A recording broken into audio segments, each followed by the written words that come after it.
Peace and blessings, y'all. Peace and blessings. This is your host, Nah Alexander Hightower. Welcome to the Galactical Federation G4. We in the building.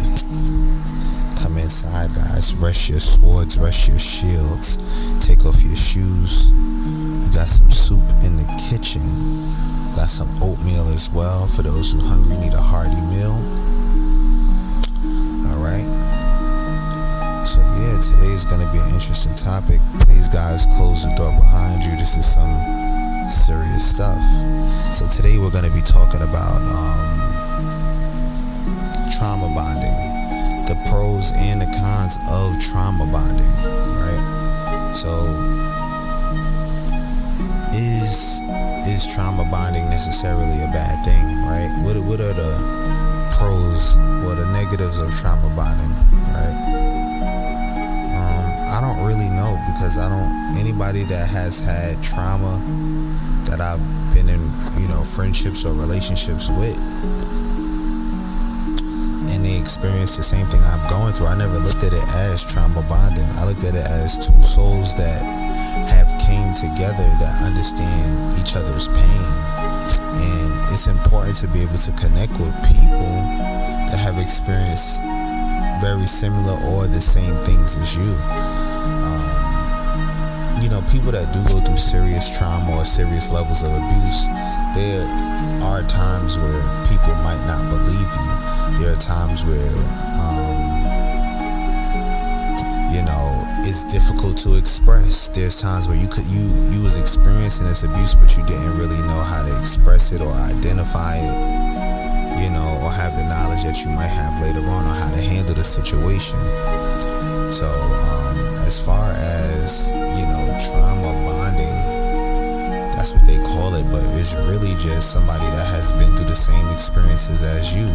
It really started to make me think, are these people jealous? Whoever's saying that it's trauma bonding, jealous that they can't make certain connections that other people can. When you go through certain levels of trauma too, it unlocks certain things inside of you. You know what I'm saying? Whether it's certain gifts, certain abilities, it could some of these traumas could make us become some of the best versions of ourselves. So we really know the difference. Somebody that's traumatized that has been traumatized knows the difference between somebody that hasn't been traumatized. It's a huge difference in the behavior. It's a huge difference in the understanding of it. So the bad things about trauma bonding, I don't really see bonding with somebody that has experienced the same trauma as you, including if they healed up. Now, if they haven't healed up, they could be using those same techniques on you.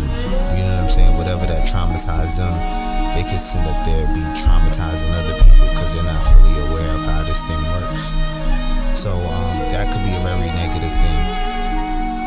But if you're talking about two healed people that have experienced the same trauma, that's not trauma bonding anymore. That's somebody having somebody to confide in, which is very important.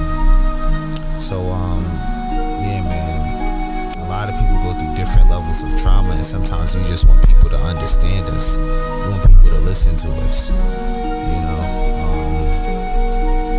So yeah, it's pretty interesting, man. I don't have too much to say else on trauma bonding, because we all go through certain levels of trauma, or not understanding certain things. And it's cool to have somebody that is, the word is relatable. So people use the word trauma bonding, but it's really just talking to somebody that's relatable to your experience. You know what I'm saying? So yeah, man, peace and blessings, peace and prosperity. I really just wanted to mention that part. You guys stay positive, stay blessed, live the life you love the life you live. While others have the minds to steal, others have the minds to give.